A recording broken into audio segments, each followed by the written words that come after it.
Passation de charge à l'Office de radiodiffusion et télévision du Bénin, Pascaline Awiliwa Anani et Jacques Koubadi, respectivement directeur de la radio nationale et secrétaire général de l'ORTB, ont pris service ce jeudi. Barako s'imprègne du protocole de libre circulation des biens et des personnes de l'Union monétaire ouest-africaine. La cité des Koborous vient d'abriter un atelier regroupant plusieurs entités socio-professionnelles sur cette thématique. Le Bahreïn offre 100 000 Corans aux musulmans du Bénin. Ce geste intervient dans le mois sacré du Ramadan. La remise de dons s'est déroulée mercredi à Cotonou.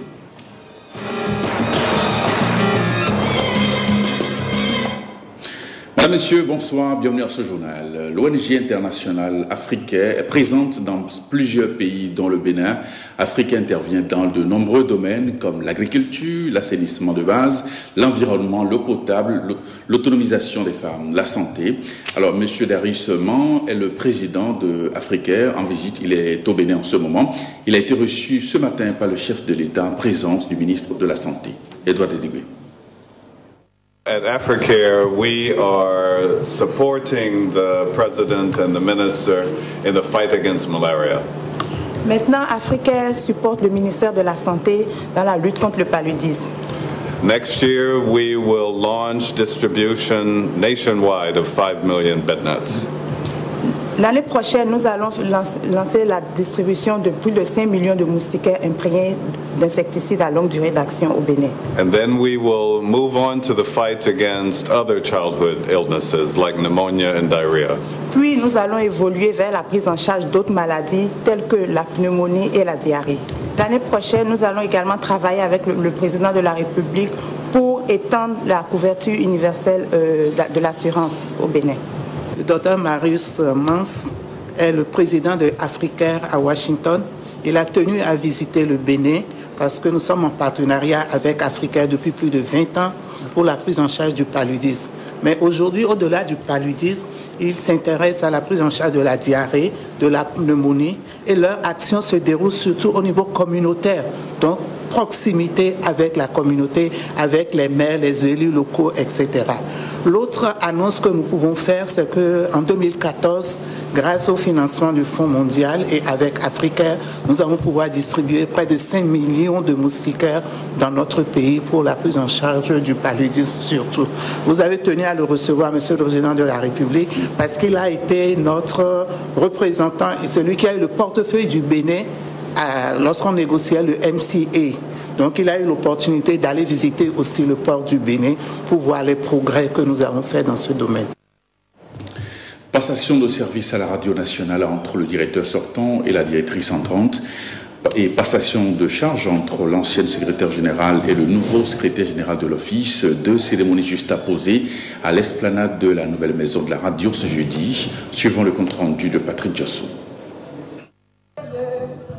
Comme toute passation de service, les responsables sortants et entrants ont fait le diagnostic et le bilan du travail abattu, les statistiques et le constat du labeur en cours, les pronostics et les prévisions de la besogne en perspective. Particularité de cette cérémonie, les records. Records en termes d'éloges, records en termes d'ampleur pour les allocutions et records en termes d'intervention très intéressantes. Tous les membres de l'amicale des retraités de l'ORTB, nous vous attendons pour vous accueillir par la suite dans la grande famille des retraités. Sans ouvrir le Guinness des records, retenons d'abord que des 4 responsables entrants et sortants, 3 ont fait le CESTI, le Centre d'études des sciences et techniques de l'information à Dakar, au Sénégal, au même titre que le DG au RTB. Philomène, c'est notre sœur, c'est notre grande sœur. Nous avons fait Dakar ensemble et lorsque nous étions nostalgiques de la petite pâte à laquelle nous sommes habitués, il suffit de faire un tour chez Philomène, il y a toujours la pâte du Bénin qui vous attend là, vous mangez et vous sortez. Christian de Souza, la vie de tous les jours, nous longions ensemble le canal, pour ceux qui ont fait Dakar, nous longions ce canal-là toutes les nuits et c'est là où on a l'habitude d'aller. Au total, Noël Thomas Christian de Souza promet mettre la croyance d'un chrétien, la croyance au Père Noël et la croyance de saint Thomas l'incrédule pour aider, même en période pascale ou non, Pascaline Afiavi Awiliwa, épouse Anani, qui est passée du CIEM chef mission en classe supérieure, DR, directrice radio. De même, Philomène Reine Alboudou promet parrainer, telle une reine, tous les phénomènes positifs qui vont aider Jacques Akochaye Koubadi à agir tel son saint patron, Jacques le Majeur, fêté ce jour 25 juillet, date de son anniversaire.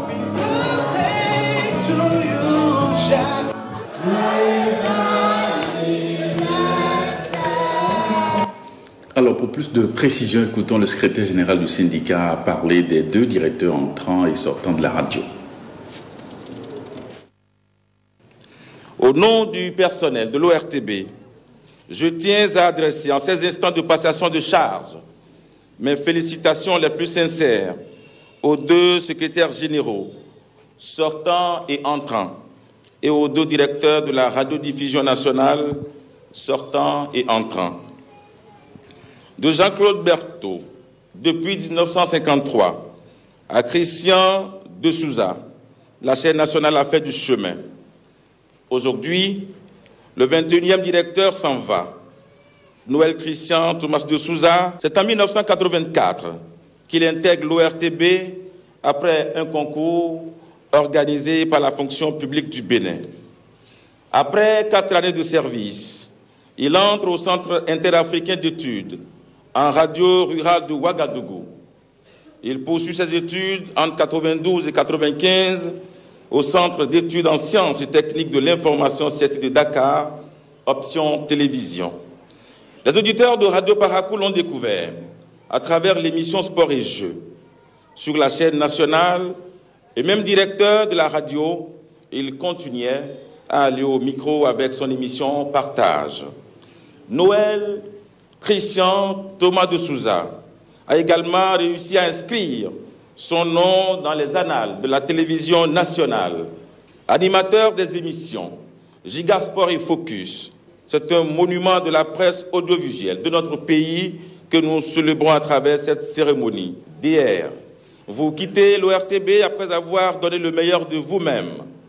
Partez et soyez-en sûrs, votre rêve sera réalisé puisque celle qui vous remplace aujourd'hui est diplômée, elle aussi, du Centre international d'études en radio rurale de Ouagadougou, diplômée de Centre d'études des sciences et techniques de l'information de l'Université Cheikh Anta Diop de Dakar et diplômée de l'Institut supérieur panafricain d'économie coopérative ISPEC de Cotonou.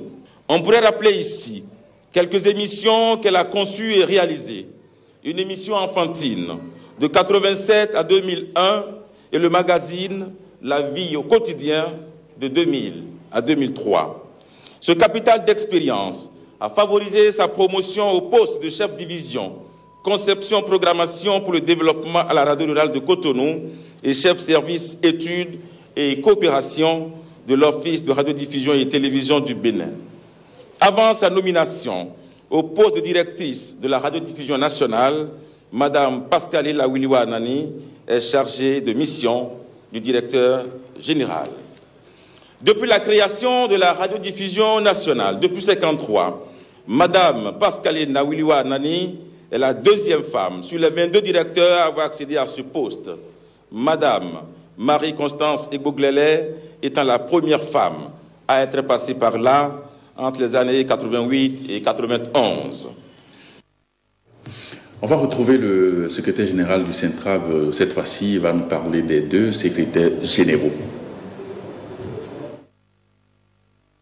Une femme entre en fonction, une autre passe le témoin. Le témoin a un collaborateur, le témoin a un fils. Nous sommes en présence d'une passation de record, diplômée du CRO niveau 2 de Ouagadougou, au Burkina Faso, et du Centre d'études des sciences et techniques de l'information de Dakar. Tout commence en juin 1998 avec le poste de secrétaire de rédaction au service de l'information de la télévision nationale. En avril 2000, elle sera appelée à prendre la tête de la direction des relations publiques de l'ORTB. Elle va y passer 6 années, un record. Sur les 6 secrétaires généraux que l'Office a connus depuis mai 1991, Madame Philomène Reine Akwavi Aboudou est l'unique et seule femme encore, à ce jour, à avoir occupé ce poste avec un autre record de 7 années, soit un total de 13 années comme membre du comité de direction. Je m'en voudrais, ici, de ne pas rappeler son passage à la tête de la direction générale, même si cette expérience n'a duré que 36 jours. C'est une victoire historique qui inscrit à jamais son nom au tableau d'honneur de record de la dignité, de la confiance, de l'efficacité, de l'intelligence, du professionnalisme et de la probité. La secrétaire générale sortante, qui s'apprête à passer le témoin, a tout donné à cette maison. Et à vous, cher ami Kassapreko, à vous, monsieur Akochaye Jacques Koubadi, nouveau secrétaire général de l'ORTB. Vous êtes né un 25 juillet 1978, à 35 ans, jour pour jour. Aujourd'hui est votre anniversaire. Vous avez réussi à inscrire votre nom en lettres d'or dans les annales de l'ORTB. À 35 ans, vous êtes le 7e et le plus jeune de l'ensemble des secrétaires généraux qui vous ont précédé. À ce poste, vous devez persister et développer vos qualifications comme le marin développe les siennes par la persévérance pour surmonter la colère de la tempête. La grande chancellerie de l'Ordre national du Bénin a distingué 3 personnalités qui ont su donner le meilleur d'elles-mêmes à la nation. Célestin Divor, Maké Oniloudé et Roland-Marc Zindoui ont été élevés au grade de chevalier de l'Ordre national du Bénin. Le point de la cérémonie avec William Tchoké. Encore 3 nouveaux cadres distingués par la grande chancellerie du Bénin pour les loyaux services rendus à la nation. Il s'agit de Célestin Divor, docteur de santé publique de son État, Roland-Marc Zindoui, inspecteur général des finances, puis Maké Oniloudé, démographe, ancien préfet des départements, Ouémé Plateau et actuellement chargé de mission du ministre de la Culture. Ils ont su donner le meilleur d'eux-mêmes à la nation. Ils sont élevés au grade de chevalier de l'Ordre national du Bénin. Au nom du président de la République, grand maître de l'ordre, et en vertu des pouvoirs qui nous sont conférés, nous vous faisons chevalier de l'Ordre national du Bénin. Autant qu'ils sont, ils incarnent des valeurs de compétence, de mérite, de probité, d'abnégation, des valeurs qu'ils veulent bien partager avec la jeune génération. Elle qui affiche au dire du porte-parole des récipiendaires un sentiment de facilité et de paresse. Oh, travail libérateur, travail salvateur, toi qui donnes la sécurité, toi le trésor caché dedans qu'on déterre difficilement, toi qui commandes, règne, gouverne et administre le monde entier, notamment l'Afrique et mon beau pays, la République du Bénin. Cette situation préoccupante à plus d'un titre interpelle notre jeunesse montante, l'espoir de demain, qui doit prendre conscience que celui qui veut aller loin ménage sa monture. Des paroles d'éveil de conscience, Maké Oniloudé a dit pour lui et visiblement l'assistance faite de parents et amis partage son avis. Dans le but de doter l'université d'Abomey-Calavi un amphithéâtre, les responsables organisent le dimanche prochain un téléthon de collecte de fonds à marge de l'événement. Un festival culturel se tiendra le vendredi 26 juillet, demain donc. Écoutons ici le 2e vice-recteur de l'université d'Abomey-Calavi pour plus de précisions. Il est interrogé par Olive Osogwe. Nous avons pensé que, en dehors des efforts que le gouvernement fait pour construire les laboratoires, les salles de cours et les amphithéâtres dans les 2 universités béninoises, d'autres initiatives peuvent être prises également. Donc c'est dans ce sens que nous avons pensé organiser un téléthon pour faire appel à toutes les générosités, à tous les Béninois où qui se trouvent, et à l'intérieur du pays comme à l'extérieur, et à tous ceux qui ont été formés par l'université d'Abomey-Calavi. Lorsque vous allez au niveau de nos campus, vous voyez des étudiants entassés dans des amphis. Beaucoup sont dehors, sont assis sur des briques et ceci n'est quand même pas acceptable. Donc le dimanche 28 juillet après le journal télévisé, il y aura une émission en direct qui sera animée en direct donc des studios de la télévision nationale. Les Béninois peuvent appeler en direct pour apporter leur contribution. Puisque nous sommes à la fin de l'année, nous organisons le festival culturel de l'université d'Abomey-Calavi. C'est une première édition. Et donc le vendredi 26 juillet 2013, sur le campus d'Abomey-Calavi, il y aura donc des animations culturelles, artistiques qui seront organisées sur tout le campus. Donc nous appelons tout le monde, que ce soit les universitaires ou bien même le public de Cotonou, d'Abomey-Calavi, à venir voir de quoi aussi les étudiants sont capables. Après Cotonou, il a conduit Malanville Parakou à l'honneur pour abriter la session d'information et de sensibilisation sur les chantiers de l'Union économique et monétaire ouest-africaine, UEMOA, un atelier de 4 jours sur la libre circulation des personnes et des biens dans l'espace UEMOA et qui regroupe les professionnels des médias, les forces de l'ordre, la société civile, les opérateurs économiques et les membres des administrations. Emerita Quinsoto a suivi l'activité et voici son compte rendu. Au cœur des objectifs de l'intégration économique entre les pays de l'espace UEMOA figure en bonne place la libre circulation des personnes et des biens. Pour l'atteinte de cet objectif, il est important de sensibiliser les différents acteurs du système sur ce thème d'actualité. La libre circulation des personnes, des biens, des services, le droit d'établissement, autant de chantiers de l'UEMOA qui font objet de débats à ces assises de Parakou. Cette deuxième édition vise essentiellement à engager des échanges avec les populations de cette ville Carrefour sur l'un des fondements essentiels du processus d'intégration de l'UEMOA. Il s'agit de partager avec vous les expériences vécues dans l'application des réformes communautaires. C'est donc une occasion offerte aux participants pour s'imprégner des dispositions mises en œuvre par l'UEMOA pour faciliter la liberté de circulation dans les 8 pays membres. Convaincu que la libre circulation constitue le fondement même de l'intégration régionale, l'UEMOA a élaboré et adopté plusieurs normes favorisant la suppression du visa d'entrée, le droit de résidence, le droit d'établissement et de façon spécifique le libre exercice des professions libérales et le déplacement des étudiants. Après différentes communications et échanges, participants et responsables de l'UEMOA parviennent à un constat.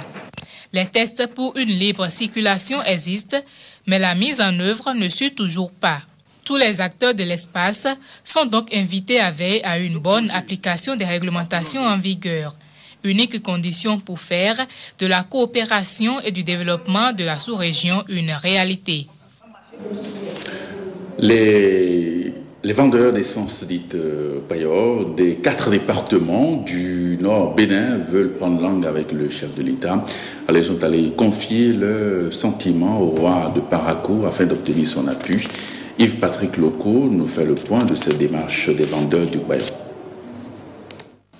Des vendeurs des produits pétroliers de l'informel nourrissent le vœu de rencontrer le chef de l'État. Tout comme leurs homologues de l'Ouémé Plateau, les distributeurs de l'essence dite Payor des 4 départements du Nord Bénin entendent poser directement leurs préoccupations à Boni Yahi. Ils ont choisi le roi de Parakou pour négocier avec le président de la République une audience.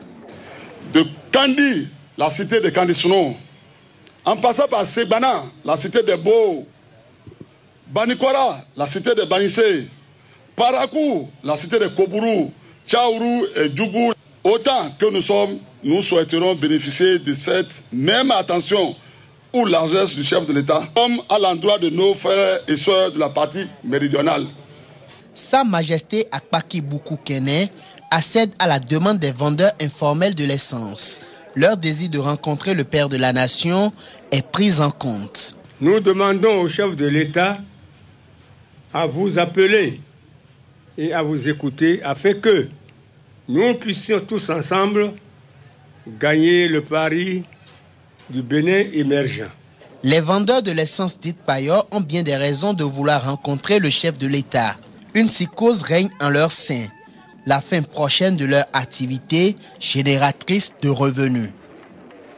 Pour la première fois au Bénin, les marques Nokia et Samsung se retrouvent sur les étalages d'une même boutique au quartier Segbeya à Kpakpa. La mise en service de la nouvelle agence Allomobile Néo Électronique s'est effectuée en grande pompe devant une foule des grands jours. Renaud Akakpo et Ronald Robinson pour le compte-rendu de ce public reportage.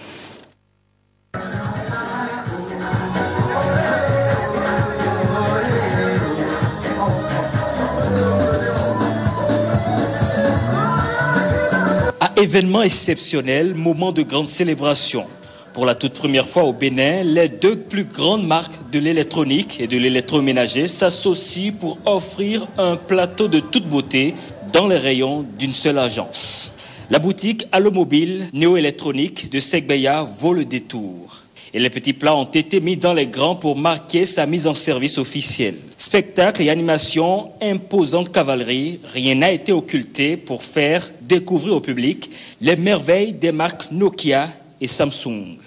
Sainte Marie, Mère de Dieu, priez pour nos pauvres pécheurs, maintenant et à l'heure de notre mort. Amen. Une prière de bénédiction a été dite avant la coupure symbolique du ruban et la visite de la gamme variée des produits exposés dans les rayons de l'agence. L'agence Segbeya met à la disposition de son aimable clientèle une offre riche et variée de produits et services adaptés à ses besoins. D'un côté, la marque Nokia magnifiée par Allomobile et de l'autre, la marque Samsung représentée par une palette variée de produits. Vous avez des produits électroménagers, notamment des cuisinières, des micro-ondes, des écrans TV, plasma, vous avez des mini-chaînes, tout ce dont vous pouvez rêver. Et ce qui est particulier aujourd'hui dans cette boutique, c'est que vous avez des réductions extraordinaires. Des réductions de 5 à 40% sont accordées sur tous les produits Samsung et Nokia exclusivement dans la nouvelle agence à compter du samedi 20 juillet 2013. C'est vraiment le bon moment pour faire vos achats à des tarifs défiant toute concurrence. C'est une aubaine. Ça vaut vraiment le détour de venir aujourd'hui et pendant un mois dans cette nouvelle agence de Segbeya. Tous les clients qui ont franchi le seuil de la nouvelle agence de Segbeya en ont eu pour leur goût. Après un coup d'œil sur l'éventail des produits, ils n'ont pas caché leur satisfaction. C'est une belle boutique avec des produits de qualité et à un meilleur prix. Tout le monde doit venir acheter à Allomobile Segbeya. Je vais prendre maintenant le micro-ondes. Aujourd'hui, l'inauguration de cette agence à Segbeya, c'est pour nous rapprocher plus de Allomobile. Le pari est pris. À l'avenir, plus besoin de faire le tour de plusieurs boutiques pour s'offrir les produits de dernière génération. Donc, nous vous invitons au Carrefour Segbeya à venir acheter tous vos produits. Cette grande et belle boutique vous ouvre désormais ses portes au Carrefour de Segbeya, en face de Move Store, pour vous aider à trouver enfin tout ce dont vous avez toujours rêvé. 100 000, c'est le nombre d'exemplaires du Saint-Coran que les musulmans du Bénin ont reçu gratuitement d'une association islamique internationale. En plein mois de Ramadan, les donateurs viennent d'un pays islamique, le Bahreïn, avec la complicité de l'ANC Bénin, l'association islamique pour l'assistance aux nouveaux convertis du Bénin. Compte rendu Patrick Diosso. Esplanade de la mosquée de Djonké à Cotonou, des invités venus du royaume islamique de Bahreïn, dans le golfe arabique. Une délégation qui vient offrir 100 000 exemplaires à 100 000 familles musulmanes du Bénin ou vivant sur le sol béninois. La distribution débute d'abord à l'extérieur de la mosquée par une remise symbolique d'un carton contenant 40 exemplaires pour chacun des 39 responsables d'associations islamiques locales. Le partage continue ensuite à l'intérieur de la mosquée par un don à chaque fidèle venu assister à la cérémonie ou de passage dans la zone. Des chanceux, ceux-là. C'est les associations islamiques nationaux qui ont écrit à notre association qui est basée au Bahreïn pour demander ce Saint-Coran. C'est pour cela que nous sommes arrivés nous-mêmes pour assurer que les demandes sont rentrées dans leurs mains. Le mois du carême, c'est le mois dans lequel le Coran a été révélé à notre prophète, le prophète Mohammed sallallahu alayhi wa sallam. À tous les musulmans du Bénin, je leur demande de montrer ce que notre prophète Mohammed sallallahu alayhi wa sallam nous a recommandé dans ce Coran, d'avoir d'abord crainte de Dieu et de montrer que l'islam est une religion de paix. La paix, la solidarité, la fraternité, la justice, la tranquillité, le développement, tout est dedans. Je remercie le peuple béninois qui m'ont réservé un accueil chaleureux dans les territoires nationaux. Que Dieu vous bénisse.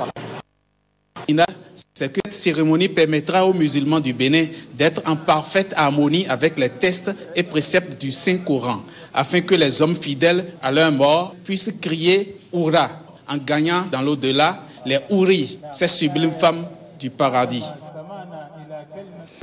Deux émissaires du gouvernement étaient aux côtés des populations du plateau d'Abomey. Il s'agit des ministres Blaise Aranzo-Glele et Martial Souton. Ils sont allés échanger avec les populations sur la réétude de la loi fondamentale béninoise. Le point de la rencontre avec William Tchoki. 5 ans renouvelables une seule fois. La limitation d'âge de 40 ans au moins et de 70 ans au plus à tout candidat à l'élection présidentielle. Et enfin, le type présidentiel de régime politique dans notre cher pays, le Bénin.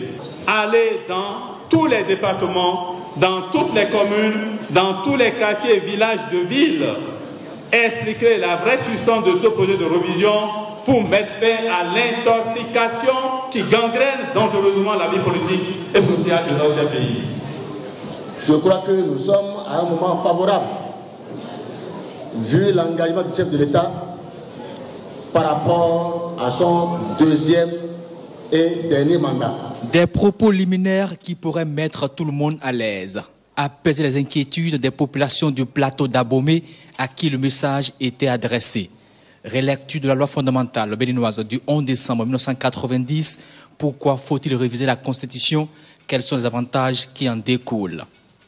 La délégation gouvernementale, composée des ministres de l'Environnement, Blaise Aranzo-Glele, Martial Souton de la réforme administrative, iront jusqu'à citer les 3 majeures modifications indispensables pour moderniser l'expérience démocratique béninoise. Il s'agira de la création et la constitutionnalisation de la Cour des comptes, indispensable aujourd'hui à notre démocratie. 2.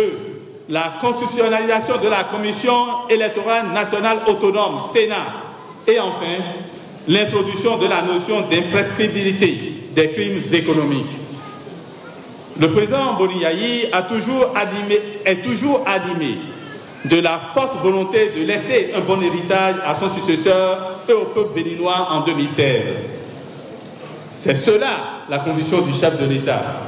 Alors, plus de doute, population du Zou, population d'Abomey, de Boycon, de Didja, d'Agbaïzoun, de Zakota, de Zogodomé, ont aussi participé à cette rencontre d'échange avec les populations du plateau d'Abomey, l'honorable Yakubo Malé-Rossou de la Renaissance du Bénin, le préfet des départements Zocoline et tout le conseil communal de la cité royale d'Abomey.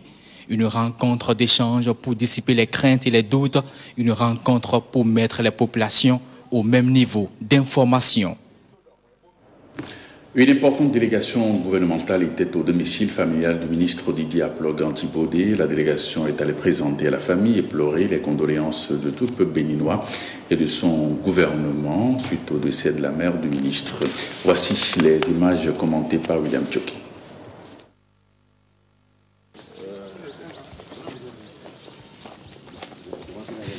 Trois ministres du gouvernement accompagnés du secrétaire général de la présidence au domicile familial de leur collègue des sports et de la jeunesse, Si Alada. Ils sont allés présenter les condoléances de tout le peuple béninois et de son gouvernement à Didier Aplogan-Djibodé, qui a perdu sa maman, feu Madeleine Victoria Benzin Awagbe, épouse Aplogan-Djibodé. Lorsqu'on perd sa mère, c'est comme si les clôtures de sa maison s'écroulent. On sent un vide autour. Bien sûr, Le rappel à Dieu ne dépend pas de nous. Qui parmi nous n'aurait pas tout fait pour qu'elle reste encore un jour, 2 jours et plusieurs jours encore? Mais hélas, c'est un rappel à Dieu. Et quand l'heure sonne, que Dieu rappelle, eh bien, nous sommes obligés de rendre grâce. Au nom de toute la famille éplorée, c'est l'une des filles de la défunte qui prendra la parole pour remercier toute la délégation gouvernementale. La famille Akplogan Djiboudi apprécie à sa juste valeur ce soutien du gouvernement béninois, a-t-elle poursuivi. Votre démarche, nous la trouvons noble, nous la qualifions de noble, vraiment noble. Mais pour ceux qui ont connu cette Amazone de son vivant, elle est méritée. Ce n'est que justice. Cette démarche n'est que justice.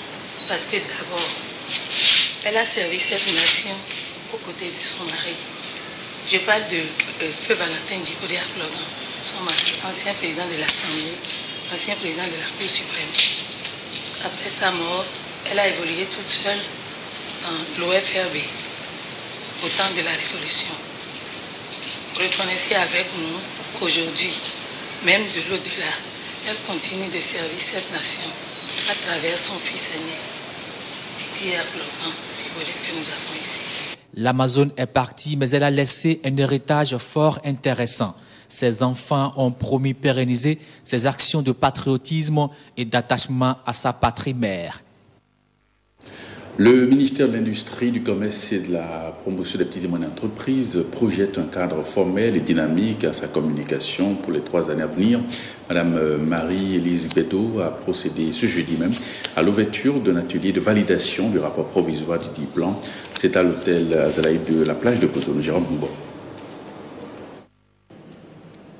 Il n'y a point de vent favorable pour celui qui ne sait où il va. C'est donc pour ne plus naviguer à vue que le ministère de l'Industrie, du Commerce et de la Promotion des petites et moyennes entreprises a pris l'initiative depuis 3 ans de mettre sur pied un plan de communication.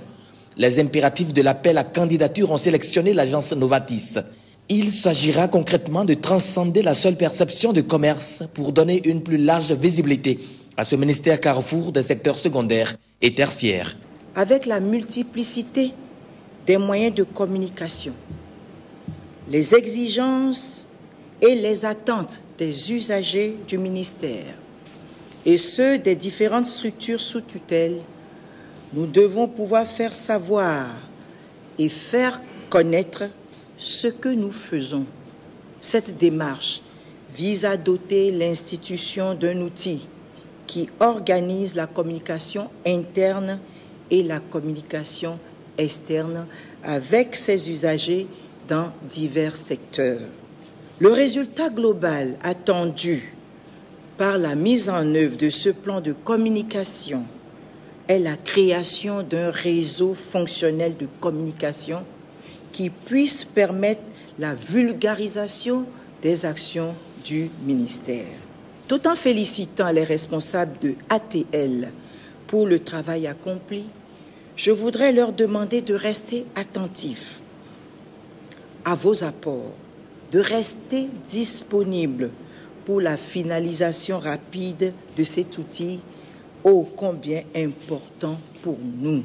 Le rapport provisoire validé doit déboucher sur un document fiable qui servira désormais de boussole à toutes les initiatives de communication pour ce département ministériel. Le séminaire atelier de dissémination des résultats sur le thème mobilité et accès frontalier aux services publics en Afrique de l'Ouest s'est tenu au ministère des Affaires étrangères à Cotonou. Le disséminaire a réuni les chercheurs membres de l'espace UEMOA. Compte rendu Belmondo Atipo. Initié par OSPA, Observatoire des services publics en Afrique, ce séminaire atelier s'articule autour du thème général « Mobilité et accès frontalier aux services publics en Afrique de l'Ouest ». Ce forum, qui s'est tenu dans les locaux du ministère des Affaires étrangères, a réuni 4 pays membres de l'UEMOA et de la CEDEAO, à savoir le Burkina Faso, le Togo, le Nigeria et le Bénin. Ce séminaire sous-régional est placé sous le parrainage du ministère des Affaires étrangères. Je voudrais donc vous dire notre joie d'accueillir au Bénin ce forum de dissémination des résultats de l'étude diagnostique sur mobilité des personnes et des biens et accès transfrontalier aux services publics comme moyen d'ancrage de l'intégration et de la citoyenneté ouest-africaine. Ainsi, pour rendre opérationnelle la question de la mobilité et de l'accès frontalier aux services de base, le groupe d'action publique et citoyenneté a réalisé une étude diagnostique aux frontières de Sémékraké et de Ilakondi. Les résultats attendus de cette étude sont révélateurs d'une batterie de mesures à déployer pour rendre accessibles les services publics de base au niveau de nos frontières. La problématique, c'était de voir quelles sont les réponses que le système de santé du Bénin donne aux problèmes de santé à la frontière, en termes d'infrastructures, en termes d'équipement, en termes de personnel de santé, en termes d'accessibilité aux soins. Quelles sont les réponses que notre système de santé a données et de l'autre côté, quelles sont les réponses que le système de santé du Togo a données et du côté du Nigeria, quelles sont les réponses qu'ils ont données par rapport à l'accès aux soins. L'utilité de la rencontre de Cotonou est de renforcer les acquis de l'OSPA en vue d'une intégration régionale à l'horizon 2020. Fatouma Amadou Djibril à Parakou et Malanville, le ministre de la Famille est allé faire don d'importants lots de matériel à plusieurs groupements de féminins précisément. Les temps forts de cette cérémonie de remise avec Michel Dako. Fatouma Amadou Djibril n'a pas fini de surprendre les femmes combattantes. 4 groupements de femmes de Parakou bénéficient de l'appui matériel de son département ministériel. Tricycle pour les activités d'assainissement, matériel de maraîchage et de transformation agroalimentaire. Face à un lot de matériel aussi important, le conseil communal de Parakou ne peut rester insensible. Ça fait déjà la 5e fois que Madame la ministre est arrivée spécialement pour la ville de Parakou. Je dis bien spécialement. C'est sans compter les autres missions qu'elle a effectuées sur l'ensemble du département. Le Centre des arts et métiers de la femme de Parakou fait également partie des bénéficiaires de cette œuvre sociale. Pour un centre qui œuvre quotidiennement à l'émancipation de la femme et à son insertion dans le tissu économique, le geste est salvateur et apprécié à sa juste valeur. C'est ce dont on avait besoin pour parfaire nos efforts déployés depuis des ans. Et par ce geste, Madame la ministre, vous nous donnez la confirmation que vous êtes une femme de parole. Car vous avez promis ici que votre département ministériel sera cité désormais parmi les partenaires titulaires du CANF et non parmi les autres partenaires. La maison de la femme de Parakou vise à rendre autonome la femme. Donc mon ministère devra appuyer les structures qui ont fait la preuve de leur sérieux. C'est pour ça, je crois, je suis arrivée dans ce centre plus de 2, 3, 4 fois. L'accroissement de la productivité de la gente féminine va également conduire la délégation ministérielle à Malanville. Ici, les femmes bénéficient aussi bien de matériel d'assainissement